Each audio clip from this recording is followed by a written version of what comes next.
Welcome to Built to Go Vanlife program. I am your guest host, Rob O'Hara, coming to you from behind the College of Curiosity, probably in one of those temporary metal buildings they set up for overflow students. This time it's episode 188, and we're going to talk about making a living on YouTube simply by living in your van. We're also going to talk about the difference between volts and watts and amps. I take a look at Vantrue security camera for vehicles, and I'll tell you about the time I visited the biggest ball of twine in Kansas? Hello, everyone, and welcome back to episode 188 of Built to Go. Our illustrious leader, Mr. Jeff Wag, is floating somewhere in the ocean on his way to the Panama Canal, and so he asked me if I would be interested in covering for him on this episode. Well, does a van lifer poop in the woods? You bet we do, and so I jumped at the opportunity. My name is Rob O'Hara. I was born, raised, and still reside just outside of Oklahoma City. I'm a podcaster and a streamer. I have lots of different interests, one of which is van life. After watching what feels like thousands of YouTube videos and subscribing to several podcasts, including this one, I purchased a 2007 Ford E250 cargo van in the spring of 2022 and began turning it into a sweet van life camper van. I began documenting this process, slow as it has been, online under the name Big Rob's Van. So if you would like to follow my build and van adventures, you can find me on YouTube or Instagram at Big Rob's Van, or all those links are available at bigrobsvan.com. If Jeff is a set of heavy-duty tires rolling underneath a van, I am but the spare donut designed to get us to the nearest service station. So with that, let's get started talking about this episode's topic, making a living from YouTube while living in your van. Now here's a secret about van life that Jeff hasn't told you, but since I'm guest hosting today, I'll go ahead and let the cat out of the bag. The truth is, we're all millionaires. Yep, that's right. We're all dirty, stinking rich. I bet you didn't know that. People have a misnomer that the rich and famous live in seaside mansions or sprawling ranches. But no, many of us just live and vacation out of self-converted vans. But if you watch enough YouTube videos, you might start to actually believe that. And more than that, you might think that it is easy or even possible to make a living from YouTube while living inside of a van. And it is possible, but we may need to redefine what making a living actually means. So when my daughter was young, she was in grade school, I asked her what she wanted to be when she grew up, and she told me she wanted to be a YouTube influencer, which I thought at the time was one of the funniest things she had ever said to me. In 2019, The Sun interviewed 1,000 kids and asked them what they wanted to be when they grew up. The number one answer was YouTuber. Number two was blogger or vlogger. And then number three was musician or singer. Sadly, astronaut did not make the list. Now, it's easy to understand why all these kids grow up and think you can make a living on YouTube. My son told me Mr. Beast, who one time he told me was one of his heroes, made $14 million last year on YouTube alone. And YouTube has released a number and says that approximately 400,000 YouTubers make a living on YouTube. Now that sounds like a lot of people. Until you do the math, there are 2.5 billion people on YouTube right now. So if you divide that out, the percentage of YouTube users making a living wage through YouTube is 0.016%. It's not very good. But of course, as van life people, the dream is to be able to make money or be self-sufficient while we are out traveling around the country in our van. So These people that claim to be making a living through YouTube, how do they do that? Well, the first thing is they have to get their channel monetized. That is a process where you have to meet certain criteria. You have to have at least 500 subscribers to your channel, and you have to have more than 3,000 watch hours of your content. So if you meet those two requirements, you can apply for YouTube's partner program. Now, that's not the only thing you have to do for the money to start rolling in on YouTube. People believe that you get paid when someone watches your video, and that's not actually how it works. You get paid when people watch the ads in your video. In fact, if you watch a lot of monetized channels, you may notice that the videos are rarely shorter than 8 minutes long. That's because at 8 minutes is the first cutoff where you can put ads in the middle of your video. So as a content creator, you can get paid for people watching your ads. Now, what happens when people watch YouTube videos with an ad blocker?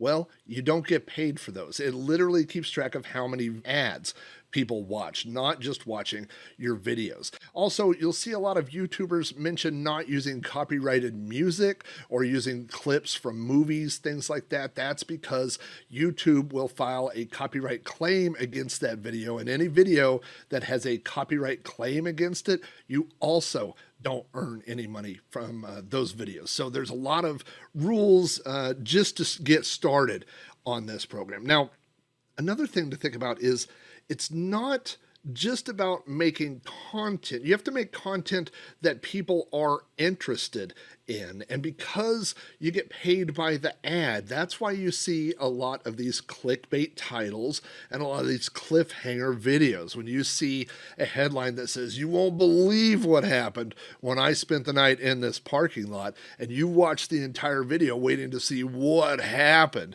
And many times what happened was absolutely nothing. But because you sat through the beginning and the end, most likely you saw those videos and they probably made a little bit of money off that. But how much money did they make? Well, you can use Google and find this term and a rate. The term is called CPM. That stands for cost per thousand. M is obviously the Roman numeral for 1,000.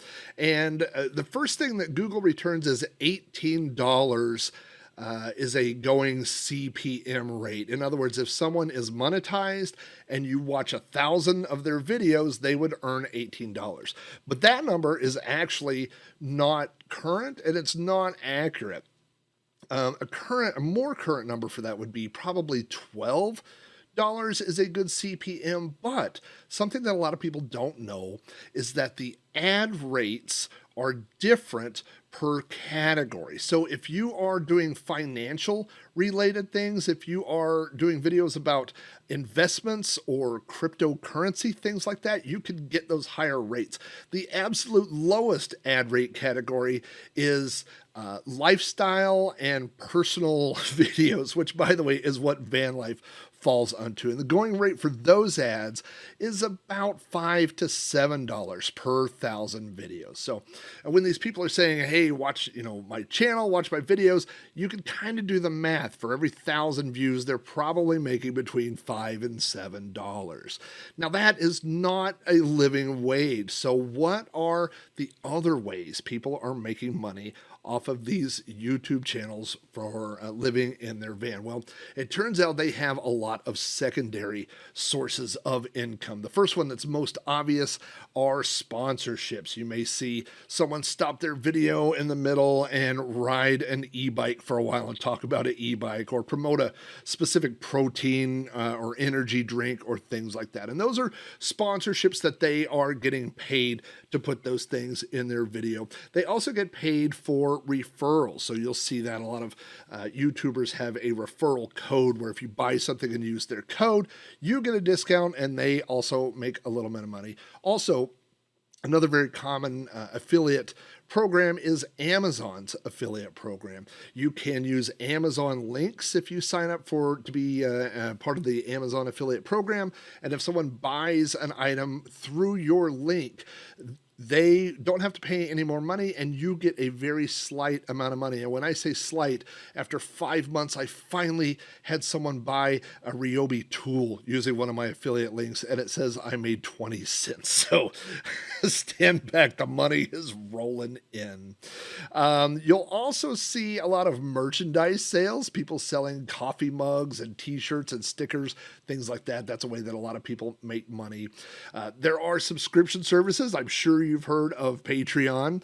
There are subscription services through YouTube. You may see Substack newsletters. That is a common thing. These are ways for YouTubers to make money. And then there are the one-time donation things, the buy me a coffee, maybe a PayPal, maybe a Venmo or a Cash Me link, where someone doesn't have to set up a subscription service or sign up for an ongoing payment, but they can just send you money, on a one-time basis. Now, I want to tell you 3 quick stories, and these are all van life videos that I watch. First of all, I want to tell you about a woman that I watch. She is a middle-aged woman who lives in her van. She currently creates videos on YouTube.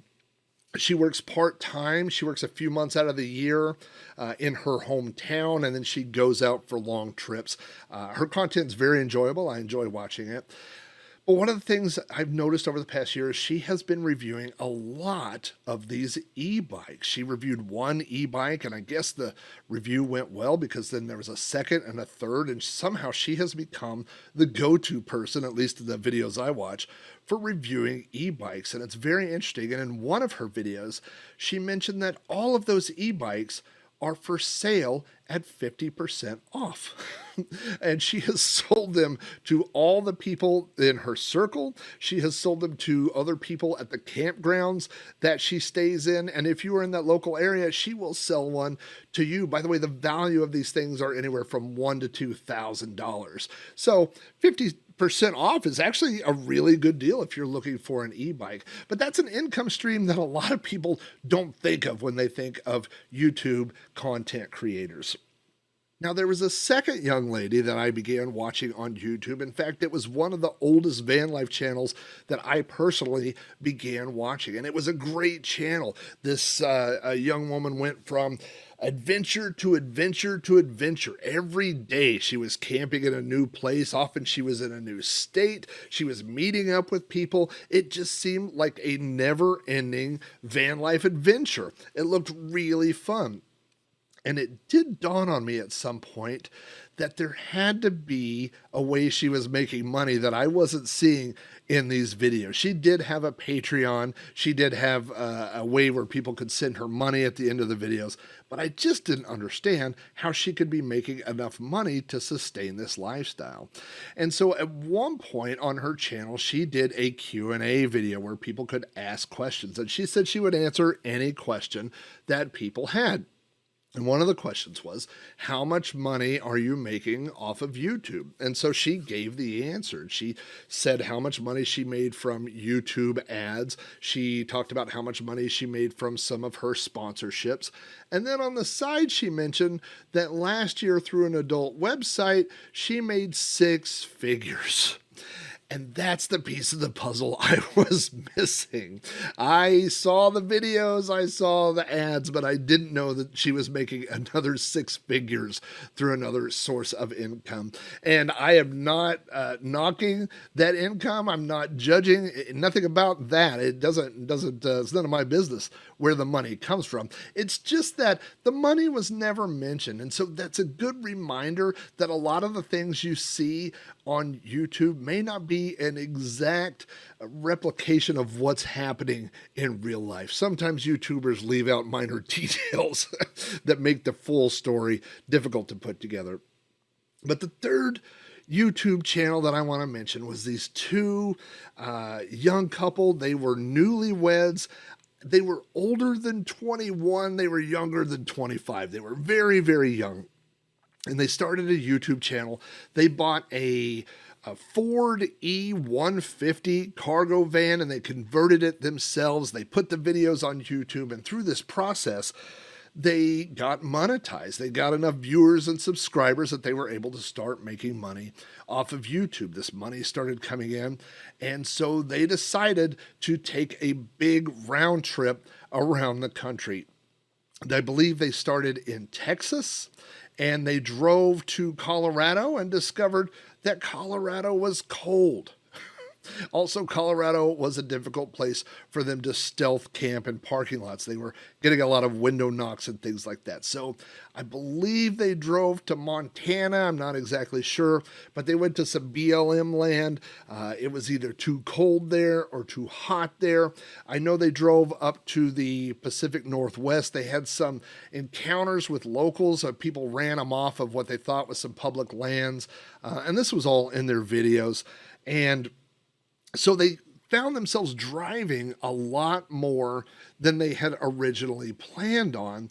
And pretty soon they ran out of money. They weren't making as much money off of YouTube as they had planned. I think they thought maybe those numbers would increase, the views would increase and the income would increase, and it really didn't. And by the end of their van life journey, they were asking people to please sign up for their Patreon so they could get some money to get gas to make it back home. They did eventually make it home safe and sound. And their last video was posted over a year ago. I think they might have retired their van for the time being. So, can you make a living from YouTube while living in your van? Well, yes, you can. But there are some things you're going to have to do. Number one is you're going to have to make really good videos. Those videos are going to have to get monetized. You know, there are 3.7 million new videos every day being uploaded to YouTube. So it's a lot of content, and you're going to have to work really hard to make those videos stand out. Number two, I would say you need to have some savings in the bank. YouTube income is not consistent. It is based on how many people the previous month watched the ads in your video. So if something goes viral, you might make a lot of money. The next month, if you are out of favor, you're not going to make any money. So you got to have a little bit of money in the bank to fall back on. And finally, I would say explore those alternative sources of income. You know, don't just rely on YouTube by itself as a sole source of income. You can kind of use it as a platform for other things, for the sponsorships, for the merchandise, the things like that. It is a hustle and it is hard work, but there are definitely a lot of people living in vans that have managed to pull it off. Now, as someone who makes YouTube videos and creates podcasts, I could tell you that it is all very expensive to do. You know, I have to register domains. Domains are not super expensive, but when you have a few of them, they add up. Cameras can be expensive, and microphones, and people that have drones, all those things are expensive. And the reality is that most creators are not millionaires. In fact, most of us are just happy to break even and pay for the cost of creating all this content. So if you find a show that you like, whether that's a YouTube channel or a podcast, show those people your support and they will greatly appreciate it. Which reminds me, you can support this show by buying Jeff a gallon of diesel. You could do that by going to buymeacoffee.com/built to go. As Jeff would say, that is 2 T's, not 3, not 1. And that money goes to keep the ads away from this podcast and this YouTube video, which I greatly appreciate as a content consumer. So there are links to that Buy Me a Coffee website on the builttogo.com website. There's also links there to the Facebook group and the Discord server. Both of those are good places to meet other fans of this show and discuss van life in general. You can also leave comments about this episode. I hope they're good on the YouTube video below, or you can email them directly to jeff@builttogo.com.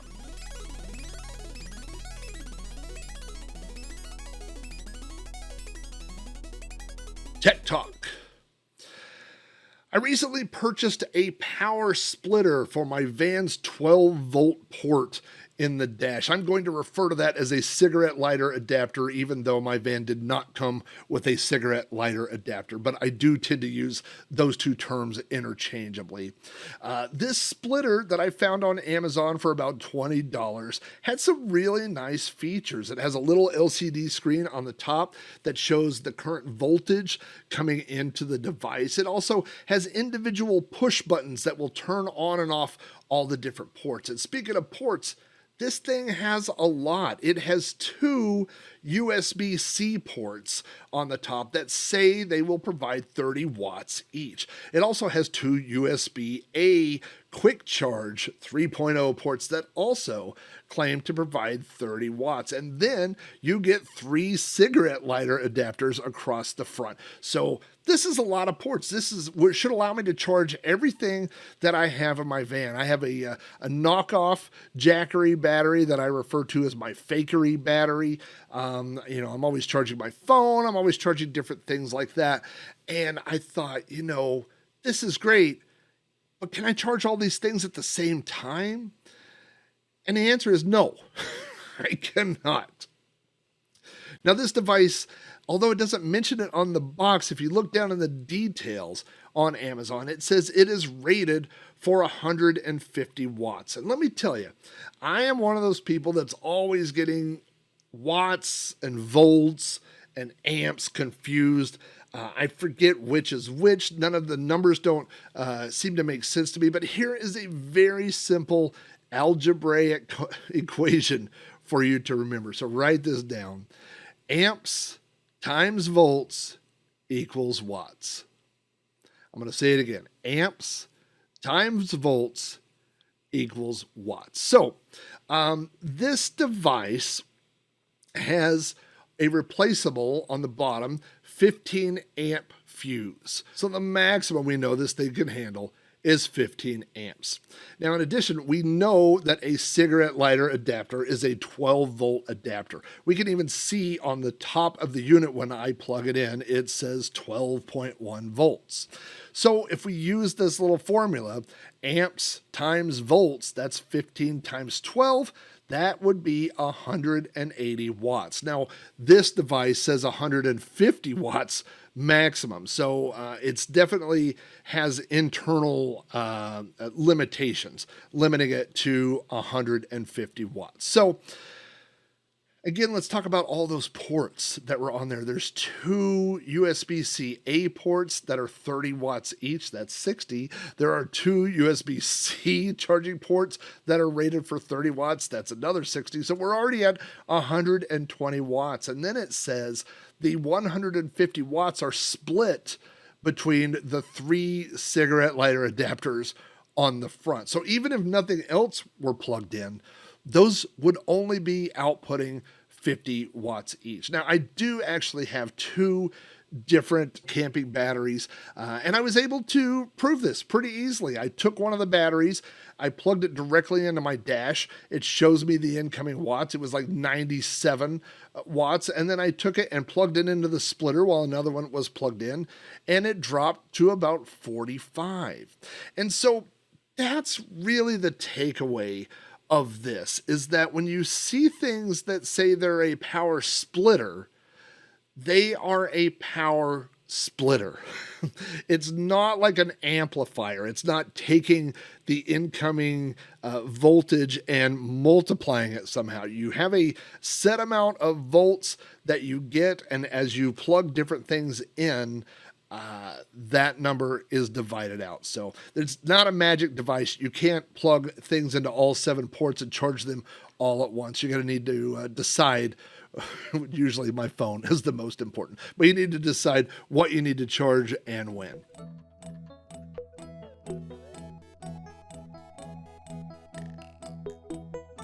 Product review. In my house, we order a lot of things from Amazon. There are always Amazon packages on the front porch and in the entryway. There was a day recently where there was a large amount of packages and I accidentally opened an Amazon package that was addressed to my wife. And when I opened it up, my first thought was, this must be an early Christmas gift for me, because the name of the company on the box inside the Amazon box was something from a company called Vantrue. And so if you're going to buy me something for Christmas, getting it from a company called Vantrue is probably a pretty good sign it's for me. But it wasn't for me. She actually purchased this for herself. Now, Vantrue is one of the leading companies that makes dash cams. And the one that she ordered for herself is a Vantrue N2 model. Now, this is a older model. There's a N2 Pro, N2, N3, N4. I think there's an N5. So there are many different models. This is a cheaper model and an older model. It has two cameras on the device. There is a front facing, and by that I mean it points out through your windshield, and then there is a rear facing. That camera points back and records what's happening inside your car. Both of those cameras record video at 1080p quality. This device sells right now, because it's an older model, we got it for a little under $100. I think the more expensive ones are somewhere over $200, but less than $300. So that's roughly the range that you're looking at.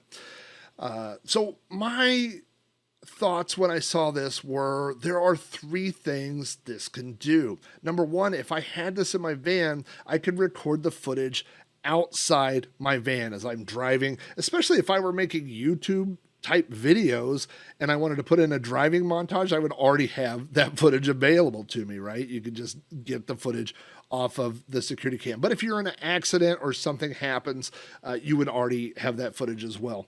Number two, you can obviously, because it has two cameras, you're going to be recording yourself as well.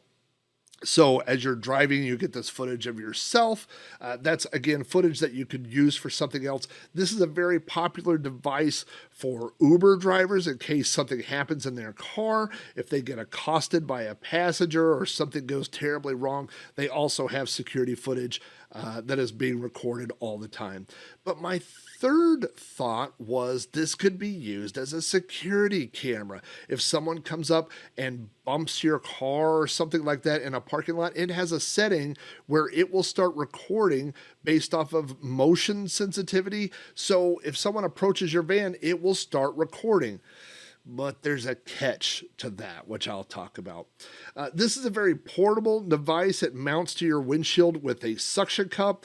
It is rectangular, so it's very wide and skinny. It almost looks like a webcam. It uses a SD card, actually a SD or a micro SD card, to record the videos on. It is limited to 256 gigabyte micro SD card, which is actually quite a bit. It breaks the videos down into 1, 3, or 5 minute links. There's also a button on the back of the camera that says P, which I believe is for preserve. So if you're driving and you see something and you want to save that video, if you press P, it will move that video into a separate folder to make sure that it doesn't get erased. Now, if you don't preserve that video, what happens is if you leave it in the default setting, the camera will just continually re-record over itself. So it will be constantly deleting the oldest videos on the card and recording new videos over the top of that. So the card doesn't actually ever fill up per se. It is constantly cycling through those videos. Also, it has a crash detection module built in. So if you're in an accident, it automatically moves those videos to that preserved folder as well. The cameras have a little bit of a fisheye lens look to them, but it's not bad. It's mostly, of course, like a normal fisheye lens. It's, as the video gets closer to the edges, you can see a little bit of warping, but for anybody that would be sitting in the front two seats, the video looks just fine. The same thing about the road out in front of you. Now, one of the problems with this device, and I think some of the newer and more expensive ones may have fixed this, but the model that my wife purchased has no Wi-Fi capabilities and no Bluetooth capabilities. So to get the video off the camera, you have two options. One is you can remove the micro SD card from the camera and take it inside your house and copy the video files off. Or there is a USB-C connection on the camera, which means you could take your laptop out to your car or take the camera inside the house, but connect those with a USB-C camera or cable, and you would be able to copy those files off as well. The model that we have also does not have a battery, which means it requires constant power. When my wife starts her car, it gets power from the cigarette lighter adapter, which is where it plugs into, and the camera comes on. When she turns her car off, the camera turns off. Now, if you have a 12-volt accessory port that is always powered, then you can leave the camera powered at all times. Now, you might be thinking, maybe I could just wire that into the fuse block or the battery or something like that, and you can. In fact, Vantrue sells a direct wiring kit for an additional $25. The one thing about this kit that you get that you wouldn't get from doing this yourself is the self-wiring kit, or permanent wiring kit as it's called, has a low voltage detector, and so it will turn the camera off if it determines that your battery is getting low. So it won't drain your starter battery all the way down. It may drain it to a certain percent, but when it detects that the battery is getting low, it will turn itself off. So that's the problem with the motion sensor, that it needs power. So if you have this plugged into a cigarette lighter adapter and your car is off and it doesn't have power, it's not going to record any of those security events that you might be hoping for. I thought the microphone was so-so. It does pick up the sound, but it is not podcast quality or video YouTube quality. So if I were going to use it for a podcast or for a YouTube video, something like that, I would probably have an external microphone or something else that I would grab the audio from. If you want video protection while you're driving from an accident or something like that, then I don't think it's bad. My biggest problem with security is that it's very obvious that there is a security camera on the dash of your windshield, and the only thing holding it there is a suction cup. So if someone's going to break into my car and take things, if I were a bad guy, the first thing I would take would be the security camera.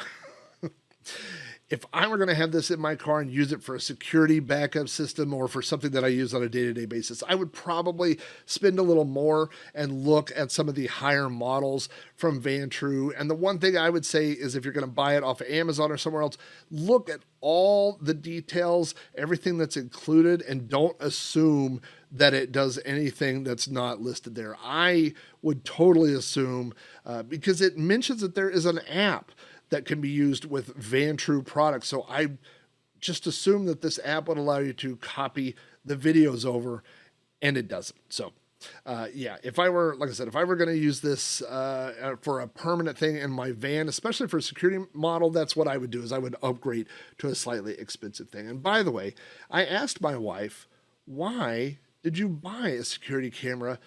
And then she confessed to me, because I sing so many silly songs and come up with pretend jingles in the car, she was hoping to record those and create an Instagram account that I didn't know about.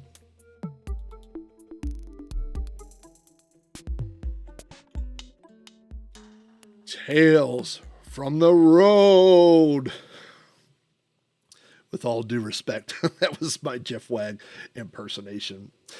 I was born in the early 1970s, but I am a child of the 80s. I grew up in the 1980s, and I love all things 80s. And I think everyone who grew up in the 80s, if they weren't a fan, were at least exposed to the music of Weird Al Yankovic. Now, Weird Al put out many albums in my childhood. And in 1989, he released a soundtrack for his movie UHF. And on that album, there is a song called The Biggest Ball of Twine in Minnesota.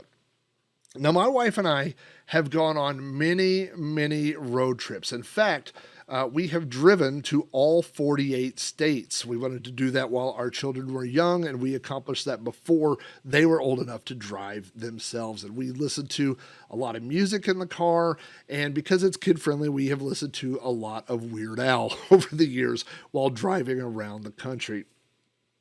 And so one day, We were on our way back. I believe we were coming from North Dakota. We were coming straight south to Oklahoma City. I was in the passenger seat, lightly dozing, and my wife was driving, and she slammed on the brakes in the middle of nowhere, Kansas, and yelled. I honestly thought we had just either avoided or had been in an accident. And I sat up and I said, "What is it?" And she pointed to the biggest ball of twine in Kansas. Now, it turns out, if you don't know, there are many biggest balls of twine. And the biggest ball of twine in Minnesota that Weird Al song is about is just one of many biggest balls of twine in the United States. The one that's in Weird Al's song is in Darwin, Minnesota. It is 17,400 pounds and was rolled by Francis A. Johnson over a period of 29 years. Now, the thing is, one thing that I didn't understand about that song title at the time was that it's the biggest ball of twine in Minnesota.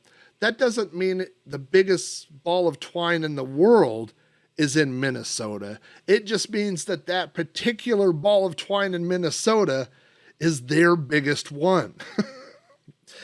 So, when you get into the Guinness Book of World Records, you have to be very specific. And the ball of twine in Minnesota is the largest ball of twine rolled by a single person. However, the ball of twine that we came across in Kansas, this is in Cocker City, Kansas, took the world record, or the Guinness record, I will say, in 2014. It is 41.42 feet in diameter. It is 10.83 feet in height. It weighs an estimated 19,973 pounds. It consists of 1.6 million feet of twine. It is the biggest ball of twine in the country that was made by a town. So it was not made by a single person. The people of Cocker City, Kansas, and in fact to this day, get together one day a year in August, and everyone shows up and wraps more twine. In fact, it's called the Twine-a-thon.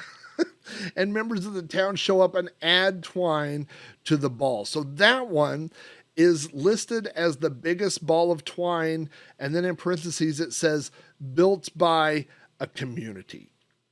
Now you would think, oh, there must be this contention between these two largest balls of twine, but it turns out there are more, because there is one located in Lake Nabagaman in Wisconsin. It is not a biggest ball of twine. It is the heaviest ball of twine. It was made by James Frank Kotera, who goes by the initials JFK. James started rolling his ball of twine in 1979 and worked on it until his death in 2023. It is not as wide as the other balls of twine. In fact, it's not exactly spherical. It's a little bit more cylindrical in shape, but it does weigh 24,160 pounds. That is 12 tons plus. And so it is not the biggest ball of twine, but it is the heaviest ball of twine, and that is located again in Wisconsin. Now, all of these balls of twine are vying for the record of biggest ball of twine, but Branson, Missouri has their own ball of twine, and this one has an asterisk that says nylon, and it is located in the Ripley's Believe It or Not Museum in Branson, Missouri. It is 41.5 feet in circumference, and it is the world's largest, but also the lightest of all the other balls of twine. And it was made by J.C. Payne, who started his ball because he was taking the twine from hay bales that was in his way, and he wrapped those up. But when he found out there was a record, it seems that he made some sort of mechanical device to help him grow his ball of twine. So we have the biggest ball of twine made by a single person, we have the biggest ball of twine made by a community, and this is the one that has been made by a machine. Now, we also know he used a machine to help him because he made his biggest ball of twine in only 5 years, where it took some of these other people 30 plus years to make theirs. Once he made the ball, he immediately sold it to the Ripley's Museum in Branson, Missouri, and went off to start the world's biggest ball of barbed wire. But that will be a tale for another episode.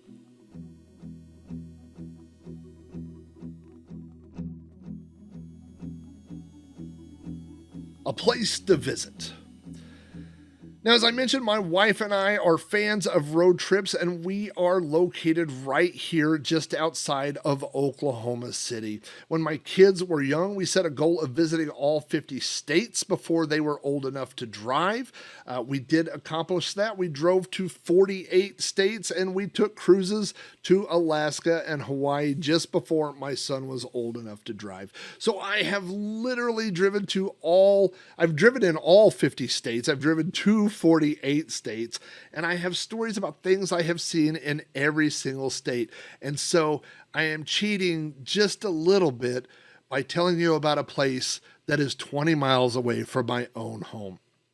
Now, the town that I live in, which is just outside of Oklahoma City, Main Street in our town has another name, and that name is Route 66. And about 20 miles east of Oklahoma City is another small town called El Reno. And Route 66 runs right through El Reno as well. So if you are on I-40 traveling across the country, you can find El Reno about 20 miles east of Oklahoma City, or if you're on Route 66, you will find it there as well. El Reno has a population of about 17,000 people. It was named for Fort Reno, which was established in the late 1800s. Fort Reno was abandoned right around the time that Oklahoma became a state in 1907. It was later used to house World War II prisoners of war. But there are many things to see and do in El Reno, and I want to tell you just a couple of those things. First of all, there are several tours that you can attend. You can go through Fort Reno, and if you're a history buff, you will appreciate all the things, the history of Fort Reno and how it was originally set up and what it has been used for. And if you go certain times of year, they also have haunted tours of Fort Reno, which, if that's your thing, they're kind of fun to go through.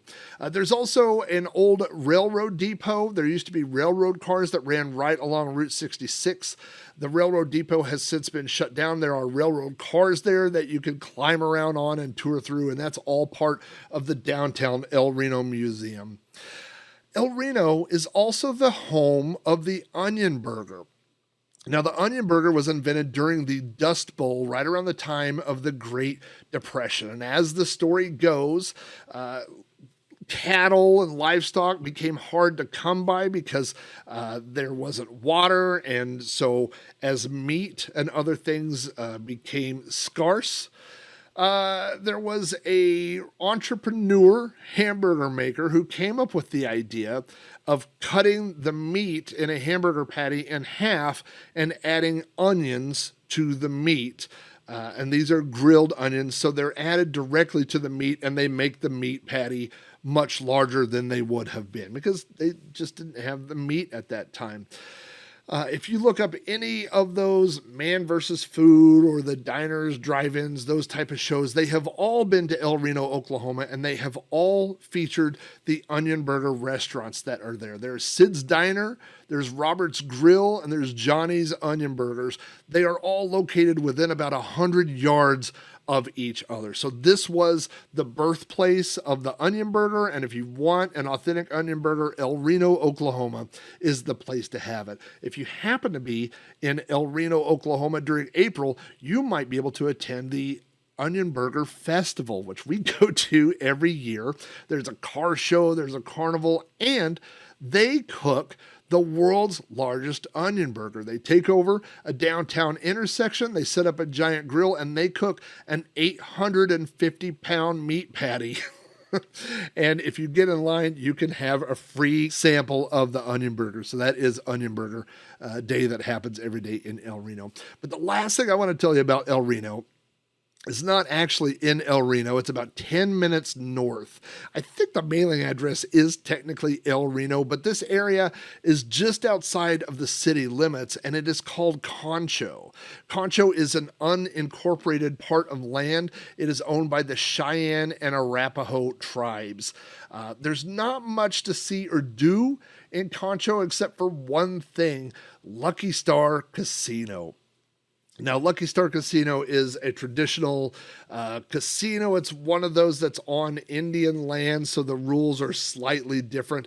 They have like 1,200 slot machines. They have all the traditional stuff you would expect. They have a restaurant inside the casino, and they also have a brewery.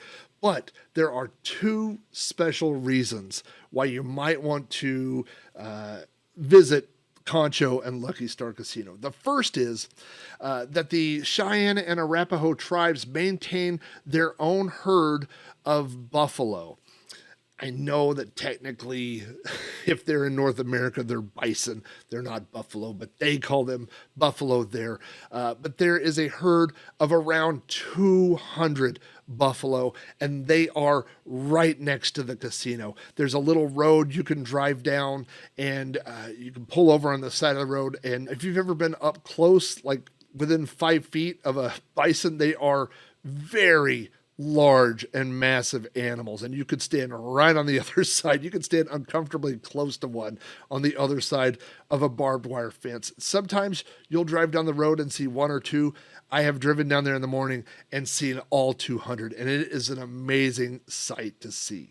But the other reason I'm telling you about Lucky Star Casino is that they have free parking. They have free RV parking. There is an extended parking lot where you can park, but not only that, up near the casino are 10 parking spaces that again are completely free, with free water, free sewer, and free electricity. They have the camping poles with 30 amp and 50 amp plugs.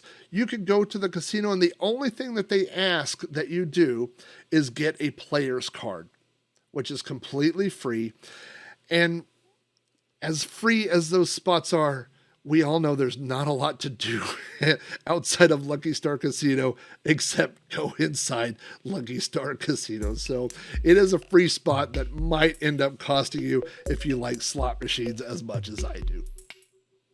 Folks, thank you very much for watching or listening to episode 188. Jeff will be returning on the next episode, so if I screwed things up too badly, please don't unsubscribe to the show. All the music you hear on this show is from Simon Wag. Thanks again for hanging out with me. Whenever I do a guest appearance, I always like to quote Principal McGee from the movie Grease, who said, "If you can't be an athlete, be an athletic supporter." Safe travels to you all, and we'll see you here on the next episode of Built to Go.